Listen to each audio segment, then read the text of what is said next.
you've already taken administrative action, Mr. Administrator, on this DEF issue where essentially an Obama administration regulation shuts down diesel engines at 12 degrees, which is a balmy day in Alaska. The hearing was very powerful because it showed the giant risk to lives and safety because of that. Can you give me an update on where you are on that important issue? I know you heard about it in Fairbanks, but it's not just an Alaska issue. It's any place that's got cold weather. Absolutely. Last August at the Iowa State Fair, along with Small Business Administrator Kelly Loeffler and Secretary Rollins, Senator Ernst, we announced a significant reversal of the deratements through new EPA guidance. In February, we sent out demand letter for information to 14 engine manufacturers on their warranty data so that we can rely upon that information for future decisions.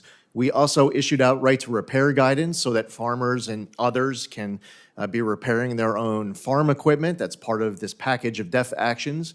The president recently announced new actions on DEF. EPA guidance got rid of the DEF sensors, no longer required. And now we're moving on to our 2027 NOx proposal, which, as of now, we are intending to propose to completely eliminate all deratements.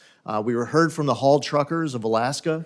We're considering their feedback, not just with diesel exhaust fluid, but specifically with the filters. Their insight has been incredible. Your staff was with us in Fairbanks while you're doing your job, and it was a very good visit. We will not forget the haul truckers. We will not forget how important this issue is in Alaska, and quite frankly, I'm sure you wouldn't let us forget.